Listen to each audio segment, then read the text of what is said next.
दास बार बार कहता रहा है कि यदि परमात्मा इस दास के माध्यम से फिर से अपनी यथार्थ भक्ति नहीं प्रारंभ करते तो आने वाले 50 वर्ष के बाद हिंदुस्तान में कोई राम कहानियां नहीं पाओ, ऐसी हाहाकार मच जाती। इतिहास के अद्वितीय महापुरुष के बारे में नॉस्ट्रेडमस ने भी कुछ संकेत दिए। एशिया के किसी देश, संभवतः भारतवर्ष में, एक नम्र ग्रामीण परिवार में एक महान आत्मा ने जन्म ले लिया है, जिसकी अकेले ही उत्पादित शक्ति किसी भी शक्ति संपन्न राष्ट्र के बराबर होगी। वह एक भाषा, एक संस्कृति, एक धर्म की आचार संहिता सर्जन करेगा। आज परमात्मा ने सबसे पहले हमें शिक्षित किया। पुण्यात्माओं, इस शिक्षा का हमें एक विशेष लाभ यही है कि हम भगवान पहचान लेंगे, अन्यथा ये शिक्षा एक विष है इस मानव के लिए। इसको ये चातुर बनाती है, बेईमान बनाती है, माया जोड़ने के अतिरिक्त ये कुछ नहीं सिखाती है। कोई भी ट्रेनिंग शिक्षा देख लो, केवल धन उपार्जन उद्देश्य ही लेकर बच्चे पढ़ने जाते हैं और फिर वो उसी उद्देश्य से लगे रहते हैं। कोई बीच में मर जाता है, वो जोड़ी जाड़ी कोठी बनी बनाई रह जाती है। जो इस मनुष्य जीवन से कार्य करना था वो तो प्रारंभ भी नहीं कर पाता ये आत्मा। तो उस परमात्मा ने ये थोड़ा सा विष हमें खिलाना अनिवार्य समझा, क्योंकि इसको फिर अमृत में बदलना था। विष से अमृत होत है जय कर जाने कोई। अब इस विष को हम अमृत में बदल लेंगे, इस शिक्षा का हम लाभ उठाएंगे, भगवान पहचानेंगे, सतलोक चले जाएंगे, सदा सुखी रहेंगे। कहीं बुढ़ापा नहीं वहाँ पर, वहाँ मृत्यु नहीं। जो दास ज्ञान दे रहा है ये किसी लोकवेद के आधार से नहीं, सब सदग्रंथों को आधार मानकर, और जिन महापुरुषों ने परमात्मा को साक्षात्कार किया, सतलोक गए, वहाँ स्थान को देखा और वापस आकर उन्होंने गवाही दी, उन महापुरुषों के वचन आपके रूबरू कर रहा है। और इसको आपने हृदय में धारना पड़ेगा। ये लोकवेद मत समझना। और क्योंकि आप दूध के जले हुए अब लस्सी को भी फूकेंगे, लेकिन कुछ दिन में ये सब ठीक हो जाएगा, पता लग जाएगा। लस्सी तो लस्सी ही होती है और दूध ज़्यादा गर्म था, वो गलती से पी गए हम।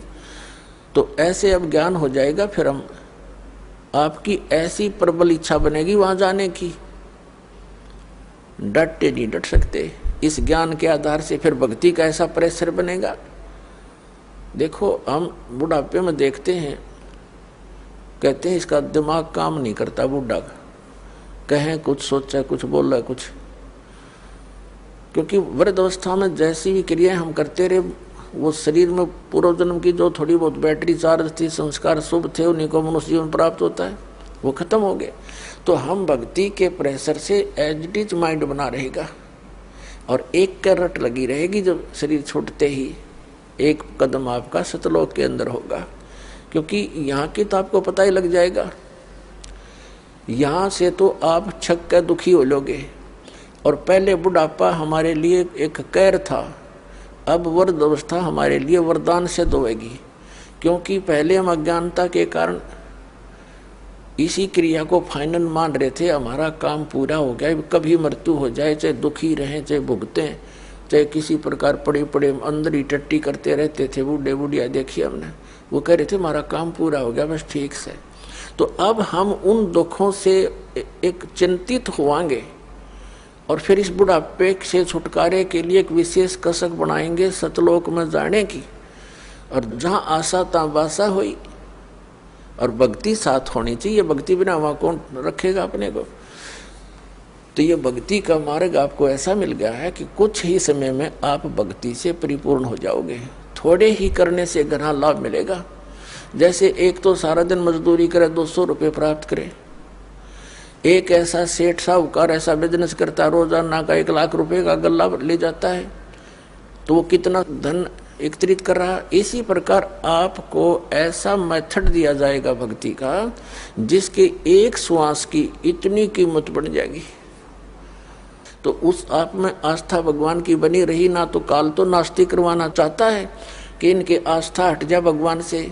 अब कलयुग में ये विज्ञान का कति ढूंढा ठवा दिया, या विज्ञान दी भगवान ने ये बनाने के लिए इंटरनेट और सैटेलाइट और ये टीवी बनाने के लिए, ताकि मेरे बच्चे मेरे ज्ञान को घर बैठे सुना करेंगे, घर बैठे पहचान लेंगे कितना दयालु है वो परमात्मा। और काल हमें बकवाद सुनवाता है इन्हीं के माध्यम से।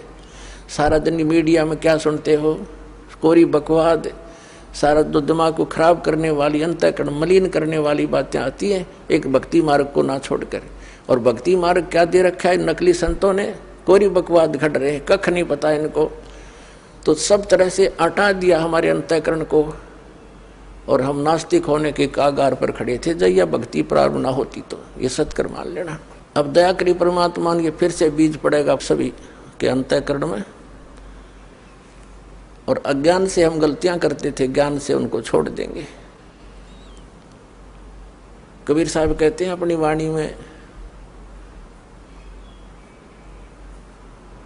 बीबी पड़दे रहे थी और डोडी लगे थी वार, अब गातू गाड़े फिरती है वो बड़े कुतिया बाजार।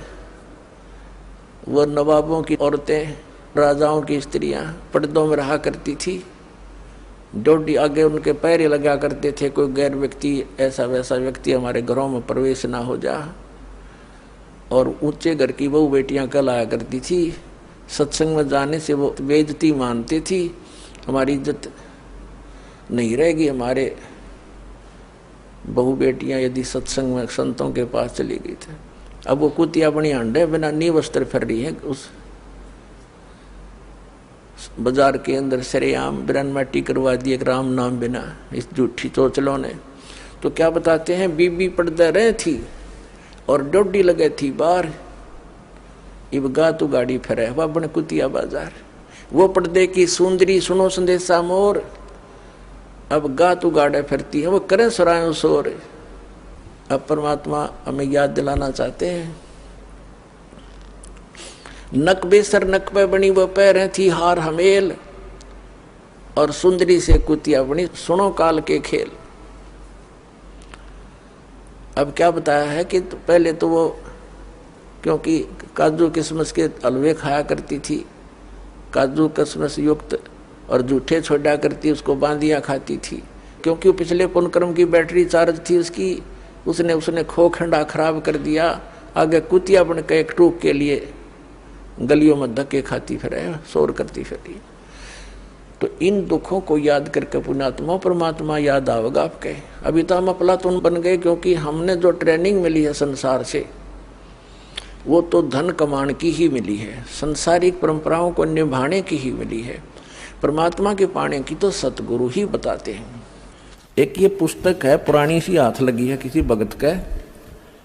ये हमारे भगत तक खोजी हो गए, उनको कहीं पर भी कोई सुराख मिलता है उनको तो पता ही लग जाता है ये किसके विषय में बोल रखा है। अब नास्त्रेदम्स की भविष्यवाणी या किसी भी संत की, उस संत के विषय में जो भविष्यवाणी है, कोई किसी पर सेट कर रहा है, कोई किसी पर कर रहा है, वो पूरी हो ही नहीं सकती। अब हाथी के कपड़े को, अस्त्र को और जोटे बदर के देखे कीता होगा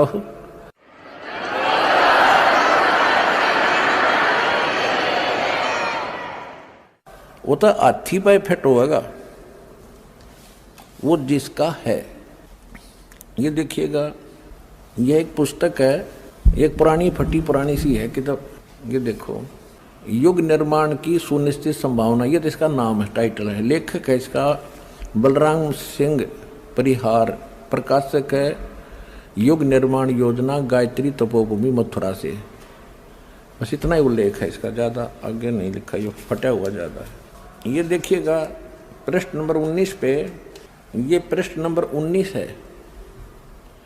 इसके पृष्ठ नंबर 19 पे यानी 19 पे क्या लिखा है कि स्वाधीनता यानी आज़ादी के 4 वर्ष बाद एक शक्तिशाली धार्मिक संस्था प्रकाश में आएगी और सारे संसार का उद्धार करेगी।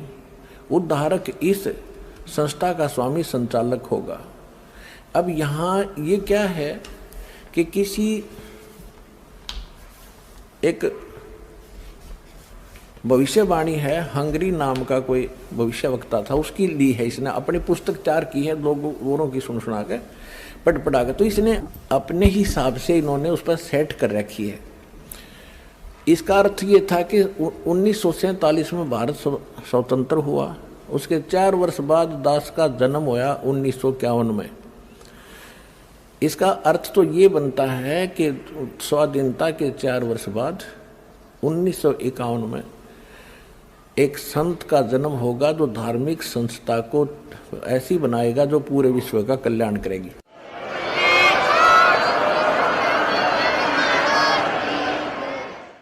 यहाँ थोड़ी सी गड़बड़ कर जाते हैं। अब और दिखाते हैं। ये देखिएगा, ये 23 पृष्ठ पे है, ये 23 पृष्ठ है। इस 23 पृष्ठ पे यहाँ लिखा है, इस संगठन का स्वामी संचालक कोई ग्रस्त व्यक्ति होगा। अब तक दुनिया में सबसे बड़े विचारक के रूप में ख्याति प्राप्त करेगा। वह व्यक्ति सामाजिक उत्तरदायित्वों से लेकर संसार के सब देश शांतिपूर्ण कैसे रहें उसकी यह व्यवस्थित आचार संहिता तैयार करेगा। उसके जीवन भर के संग्रहित विचारों को यदि एक पुस्तक में लिखा जाए तो बहुत बड़ी पुस्तक बन जाएगी। इसका अर्थ ये है। यहाँ एक 29 पृष्ठ पे देखिएगा, 29 पृष्ठ पे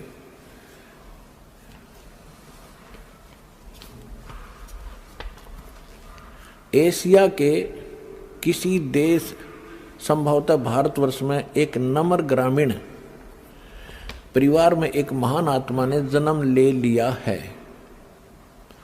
जो एक महान आध्यात्मिक क्रांति का सूत्रपात, संचालन और नियंत्रण करेगा। इसके पीछे क्रियाशील आत्माओं की शक्ति होगी जो संसार की वर्तमान विकृत परिस्थितियों को बदल डालेंगी।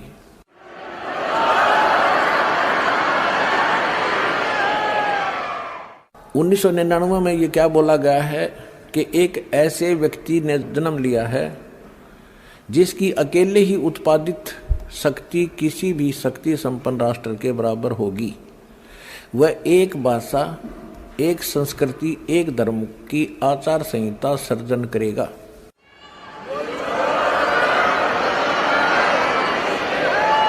जय गुरुदेव की अमर वाणी, भाग 2, इसके 50 पृष्ठ पे 7 सितंबर 1971 को इसने भविष्यवाणी की और उसमें क्या बताया कि वह अवतार जो 28 अगस्त को इसने बताया था 71 में, वह अवतार जिसकी लोग प्रतीक्षा कर रहे हैं 20 वर्ष का हो चुका है। पुण्यात्माओं, इस दास का जन्म 8 सितंबर 1951 को हुआ और ये दास 7 सितंबर 1971 को पूरा 20 वर्ष का हो चुका था। ये देखिएगा, वह अवतार जिसकी लोग प्रतीक्षा कर रहे हैं वो 20 वर्ष का हो चुका है। यदि उसका पता बता दूं तो लोग पीछे पड़ जाएंगे। अभी ऊपर से आदेश बताने के लिए नहीं हो रहा है। मैं समय का इंतजार कर रहा हूँ और सभी महात्माओं ने समय का इंतजार किया है। समय आते ही सबको सब कुछ मालूम हो जाएगा। ये 7 सितंबर 1971 को उसने भविष्यवाणी की। इस दास ने 2012 में एक, जैसा कि मीडिया ने उनके भी प्रवचन लिए, हमारे भी लिए, दास ने इस वाणी को पढ़कर एक सत्संग किया था कि यदि इस तुलसीदास जी की आज बैटरी चार्ज हो, 1971 में इसकी बैटरी चार्ज थी, इसकी दिव्य दृष्टि काम कर रही थी, पुण्य इसके पास बहुत से ढेर सारे थे, इसने उनका नाश कर लिया गलत साधना करके। जैसे इन्वर्टर की बैटरी में पहले से संग्रह की हुई एनर्जी जब तक चलेगी वो चलेगी, यदि चार्जर नहीं लग रहा तो भी चलेगी, लेकिन वो एकदम खत्म होगी यदि चार्जर फिर नहीं लगाता, यानी सत साधना नहीं की। यही दशा इस महापुरुष की हुई। ये पुण्य आत्मा था, इसने 1971 में इसकी दूरदृष्टि काम करे थी। इसने बिन की बिन बता दी कि वो महापुरुष, उसका जन्म हो चुका है और 7 सितंबर 1971 को 20 वर्ष का हो चुका है। लेकिन दास ने कहा कि यदि आज इसकी दिव्य दृष्टि काम करती है तो तुलसीदास जी बता दिया अपने शिष्यों को कि जिसके बारे में मैंने 7 सितंबर 1971 को भविष्यवाणी की थी वो बरुआला में आ रहा है, चले जाओ। लेकिन उसने ऐसा नहीं किया। लेकिन ऐसा ना करके बल्कि विरोध किया उसके अनुयायियों ने, तो परमात्मा ने उसको इसीलिए जीवित रखा था। 108 वर्ष का हो गया था कि शायद ये अपने ऊपर से भार तार दे और मेरा काम हल्का हो जाए, भगवान ने सोचा था। लेकिन अहंकार भर गया उस प्राणी में, लाखों करोड़ों शेष हो गए। हरिब क्या करेंगे वो करोड़ कहाँ जाएंगे, आप पता नहीं कौन सी योनि भोग रहा होगा। तो दास ने कहा था कि अगर इसके अंदर आज वो दिव्य दृष्टि है तो बता दे, नहीं तो ये फ्यूज हो चुका है। जब उसने नहीं बताया तो 6 महीने के अंदर उसकी टिकट कट गई, चला गया।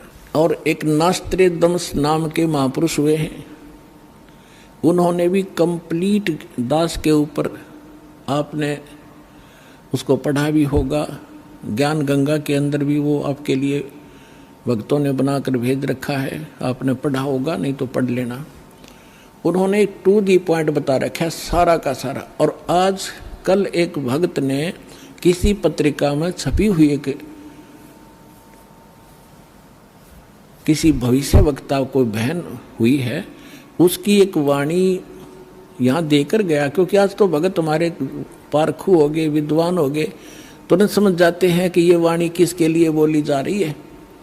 तो यहाँ देकर गए, उसको कल हमने देखा और आज आपके रूबरू कर रहे हैं, जिसके अंदर कमाल कर रखा है। यह पत्रिका जो दास आपको दिखा रहा है, ये केवल 2 पेज देकर गया कोई भक्त यहाँ किसी भक्त को। इसमें पत्रिका का नाम नहीं है,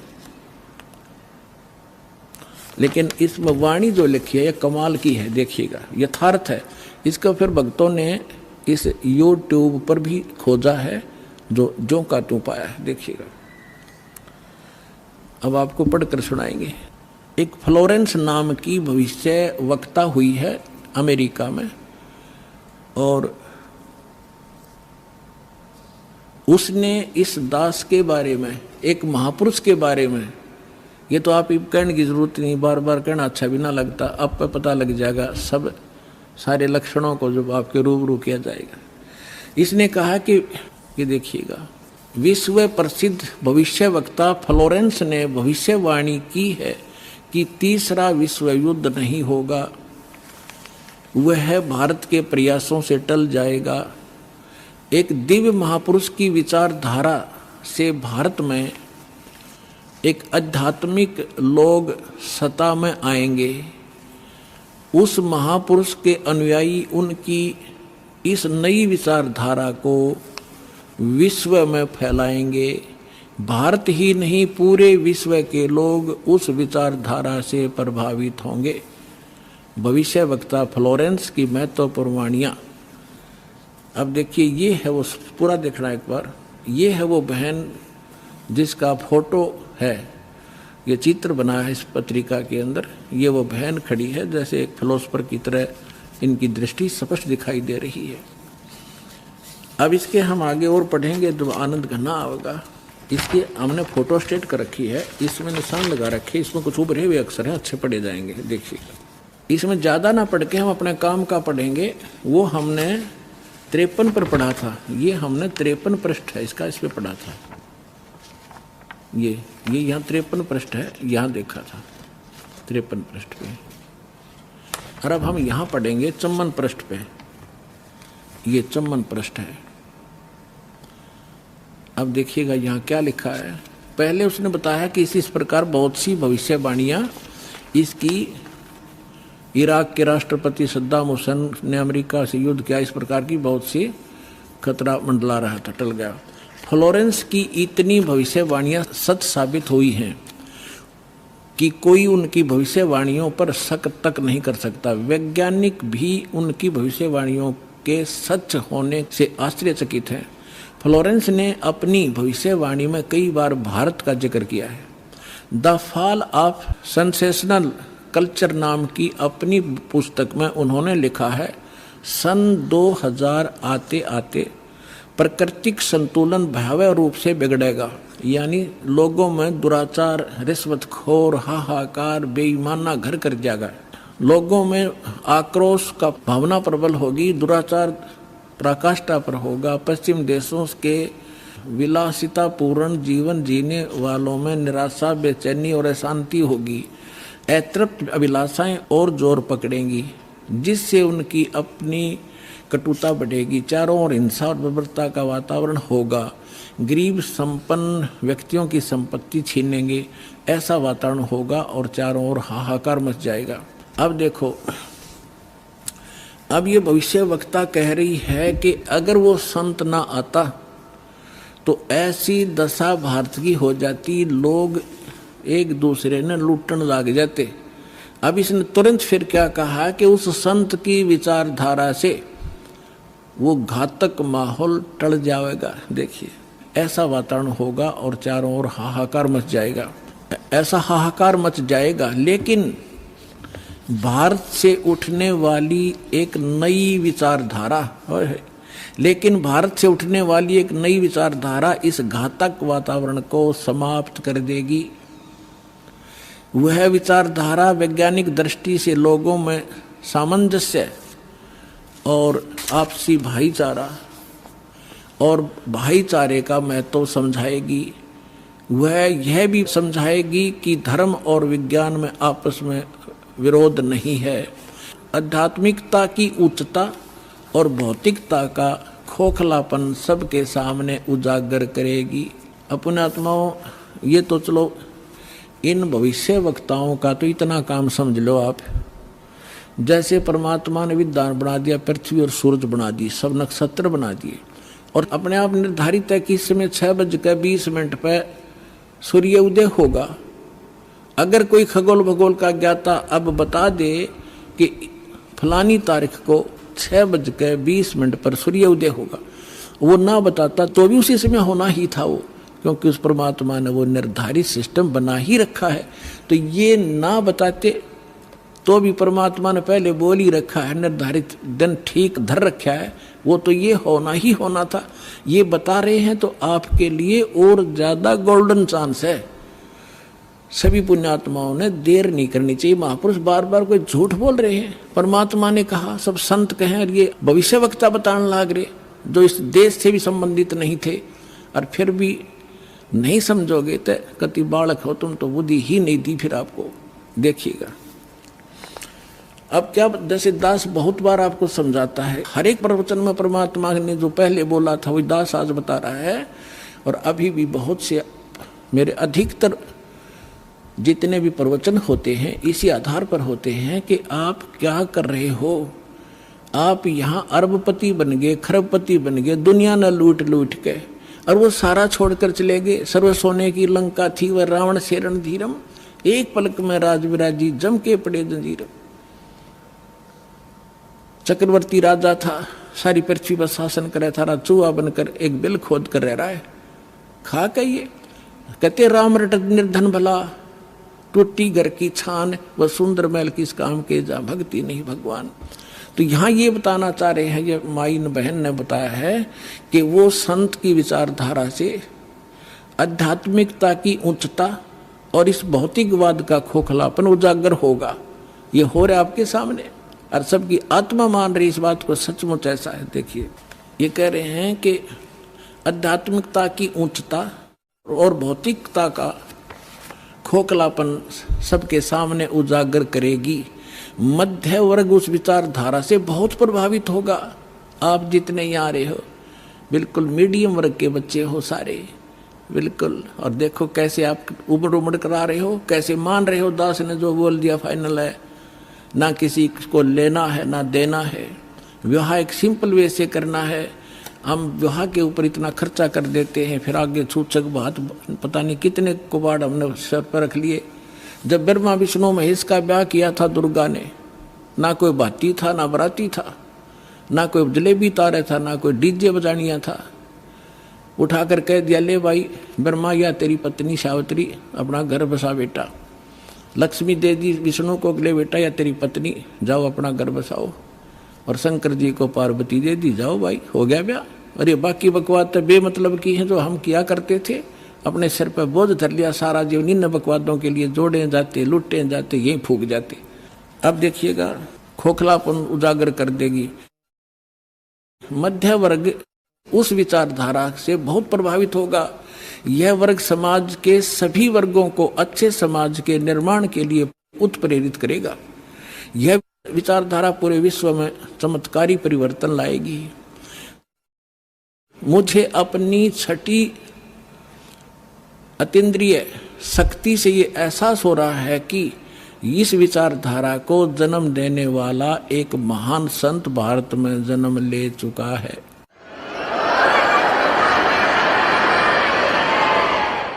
ये देखिएगा, यहाँ लिखा है कि एक पत्रकार ने 1964 में फ्लोरेंस से पूछा था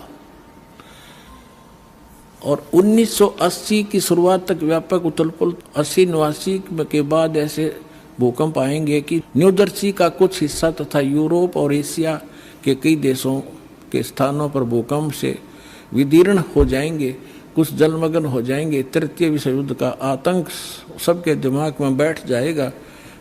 वे इस युद्ध की तैयारी कर लेंगे, लेकिन भारतीय राजनेता नहीं, संत की तरफ से शिकार है, तीसरे युद्ध से वो समाप्त कर दे। तो 1964 तक यह जीवे थी।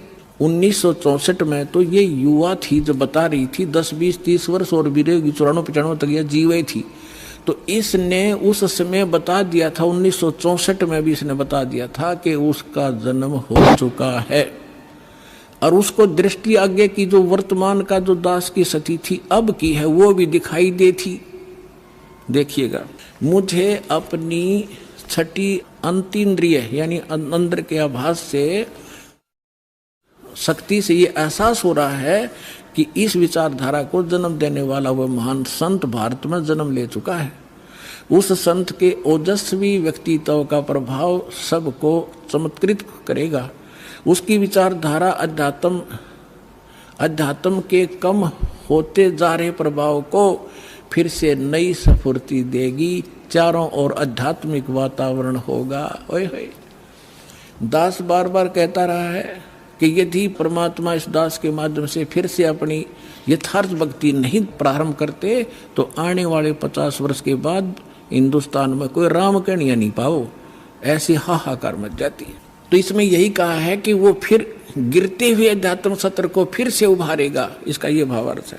उस संत के ओजस्वी व्यक्तित्व का प्रभाव सबको चमत्कृत करेगा। उसकी विचारधारा अध्यात्म के कम होते जा रहे प्रभाव को फिर से नई स्फूर्ति देगा। चारों ओर आध्यात्मिक वातावरण होगा। संत की विचारधारा से प्रभावित लोग विश्व के कल्याण के लिए पश्चिम की ओर चलेंगे। धीरे धीरे एशिया, यूरोप, अमेरिका पर पूरी तरह छा जाएंगे। उस संत की विचारधारा से पूरा विश्व प्रभावित होगा। उनके चरण चिन्हों पर चलेगा। पश्चिमी देश के लोग उन्हें ईसा, पश्चिमी देश के लोग अमेरिका, इंग्लैंड आदि उन्हें ईसा, मुसलमान उन्हें एक सच्चा रहनुमा और एशिया के लोग उन्हें भगवान का अवतार मानेंगे। उस महासंत की विचारधारा से बौद्धिक क्रांति आएगी। बौद्धिक माने अच्छी बुद्धिमान लोग उसके साथ होंगे। देखो, बुद्धिजीवियों की मान्यताएं बदलेंगी। जो ये अंग्रेज पाके बैठे बड़े बड़े अफसर कहते हैं नवी सोचने पर विवश होना पड़ेगा कि तुम कर क्या रहे हो, करना क्या चाहिए था। बुद्धिजीवियों की मान्यताएं बदलेंगी, उनमें ईश्वर के प्रति श्रद्धा और विश्वास की कोपलें फूटेंगी। फ्लोरेंस के अनुसार वह संत भारत में जन्म ले चुके हैं। वह इस संत से काफी प्रभावित थी। अपनी एक दूसरी पुस्तक golden light of new era में भी उन्होंने लिखा है कि जब मैं ध्यान लगाती हूँ तो अक्सर एक संत को देखती हूँ, गौर वर्ण के यानी गोरे वर्ण के। उस संत के ललाट पर गजब के तेज होता है। उनके ललाट पर आकाश से एक नक्षत्र के प्रकाश की किरणें निरंतर बरसती रहती हैं। ओए होए, अपने आत्माओं, आप देखिएगा ये इस तरह आती हैं। ये जैसे परमात्मा बैठे हैं सतलोक में, वहां से इस दास के ऊपर ये ऐसी अपनी किरण बरसा रहे हैं। यहाँ से आकाश से आ रही है और दास के ऊपर परमात्मा की शक्ति निरंतर चल रही है। उसी से आगे आपको कनेक्शन दिया जा रहा है। बंदी छोड़ के बच्चे कहाँ जा करके दूर दूर जा करके आज प्रचार कर रहे हैं परमात्मा के ज्ञान का। वह संत अपनी कल्याणकारी विचारधारा तथा अपने सच्चरित्र प्रबल अनुयायियों की शक्ति से संपूर्ण विश्व में नए ज्ञान का प्रकाश फैला रहे हैं। वह संत अपनी शक्ति निरंतर बढ़ा रहे हैं। उनमें इतनी शक्ति है कि वह प्राकृतिक परिवर्तन भी कर सकते हैं।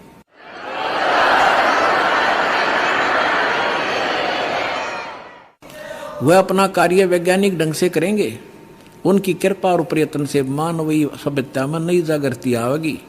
विश्व के समस्त जनसमूह में नई चेतना का संचार होगा। लोक शक्ति का एक नया रूप उभर कर सामने आएगा, जो सत्ताधारियों की मनमानियों पर अंकुश लगा देगा। जो राजा लोग अपनी मनमानी बकवाद करते हैं, उस संत के अनुयायी उनको विवश कर देंगे कि बंदे बनकर रहो, बकवाद बहुत दिन कर ली तुमने। विश्व के समस्त जनसमूह में नई चेतना का संचार होगा। लोक शक्ति का एक नया रूप उभर कर सामने आएगा और जो सत्ताधारियों की मनमानियों पर अंकुश लगा देगा, राजनेताओं के ऊपर। आगे फिर देखना, कुछ पत्रकारों ने उनसे एक बार पूछा था कि वह भविष्य को कैसे देख लेती है तथा गायब व्यक्ति या वस्तुओं का पता कैसे लगा लेती हैं। तो फ्लोरेंस ने बताया, मुझे स्वयं नहीं मालूम कि यह कैसे संभव हो जाता है। मैं भविष्य के विषय में एक बहुत महत्वपूर्ण बात बता रही हूँ। बार बार कहा करती वह कि 20वीं सदी के अंत में भारतवर्ष में 1997 के आसपास एक प्रकाश निकलेगा। वह प्रकाश पूरी दुनिया को उन दैवी शक्तियों के विषय में जानकारी देगा जो अब तक हम सभी के लिए रहस्यमय बनी हुई थी। एक दिव्य महापुरुष द्वारा यह प्रकाश पूरे विश्व में फैलेगा। वह सभी को सत्मार्ग पर चलने की प्रेरणा देगा। समस्त दुनिया में एक नई सोच की ज्योति फैलेगी। जब मैं ध्यान अवस्था में होती हूँ तो अक्सर यह दिव्य महापुरुष मुझे दिखाई देते हैं। फ्लोरेंस ने एक बार कहा, इस संत या दिव्य महापुरुष का जिक्र किया है, साथ ही यह भी बताया है कि उत्तरी भारत के एक पवित्र स्थान पर वह मौजूद है, बरवाला में।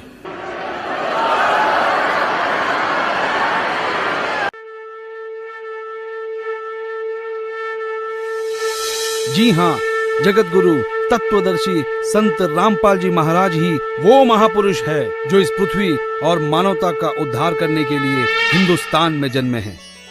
जगत गुरु तत्वदर्शी संत रामपाल जी महाराज ही वो महापुरुष है जिनके बारे में दुनिया भर के भविष्यवक्ता अपनी भविष्यवाणियों में कहते आए हैं। अपने ज्ञान के बूते संसार को हैरान करने वाले वो महापुरुष संत रामपाल जी महाराज है।